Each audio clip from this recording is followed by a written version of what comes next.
Hello everybody, Kevin here. I want to give a quick little tutorial about using Eclipse to create unit tests to test a service and show how to set a breakpoint so that you can step through the code. So we have a test service here. We have a service that does not currently have a test called HTML filter. This takes HTML in and it strips out all of the tags and spits out text. So it has a method on it that you can call called strip HTML that does nothing fancy, just runs some regular expressions to parse out the text and remove anything between angle brackets. Very dumb method, but it works. So we want to make sure that if we upgrade this to do something fancier, that we don't break the functionality.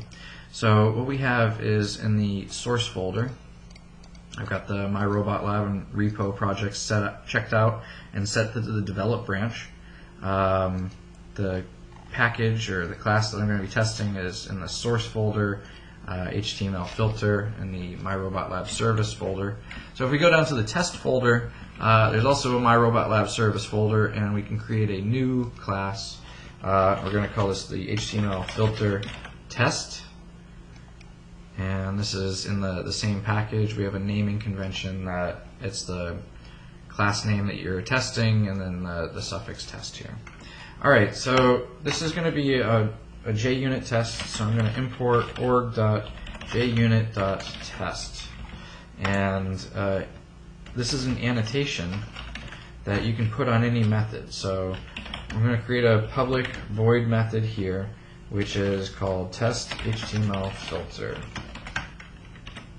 And you can see that if I right click on this now, I have a run as JUnit test option, and that's because I've put this annotation here. So this filter, this test, right, what's it going to do is it's going to have a string which has some HTML, right, HTML, let's see, div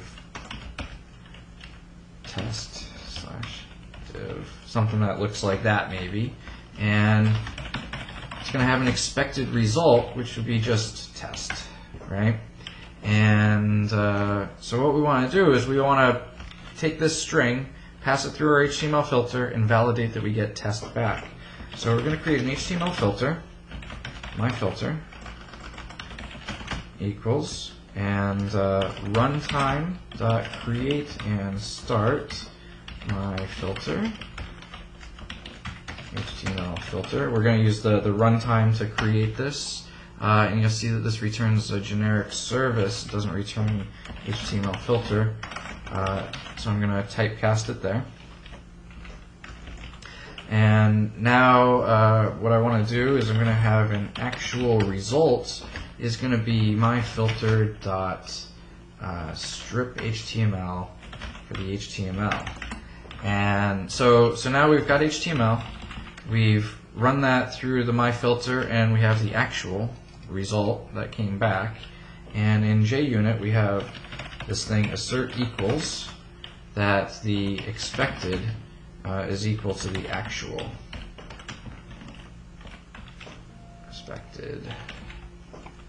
And this is a static import for that.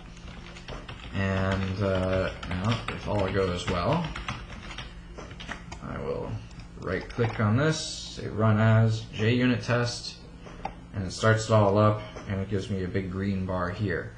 Now let's say if I expected that it was, maybe the input string was this, ... and I still expected test to come out just to change the input, and you see that now it actually is failing. So by adding the ... here, now the test will start passing again, and there we go. So that's it for creating a unit test.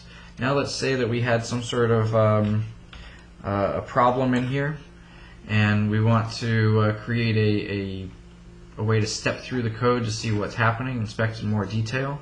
So I can click on this method, hit F3 to navigate there, and in the left hand bar I can double click and it puts a blue circle here, and that's a breakpoint. So I go back to my unit test and I right click I can say debug as and say debug JUnit test. And as soon as I do that, it starts everything up. And you can see all the log messages are showing up to the console here.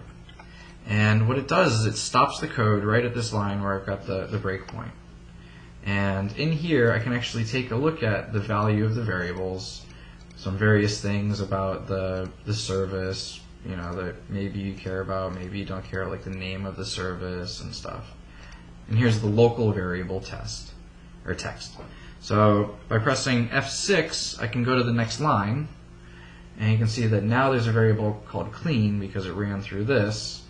And then I can go F6 again, and it is going to step to the next line, F6, and it returns, and we're back in the unit test.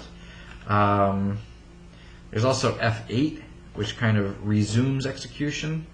I think that's probably a good place to get you started. Hope you enjoyed this little tutorial, and I'm going to check in that HTML filter test, which, heck, why don't I do that right now while we're talking about it. Normally I do this stuff from the command line, but what I want to do is I'm going to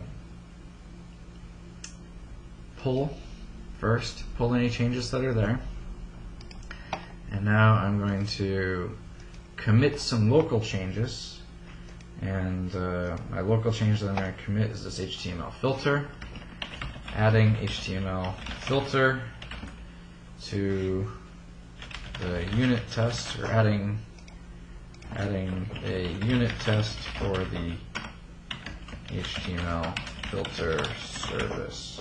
There's a commit and push, and so long as I was up to date, then it should push it right in.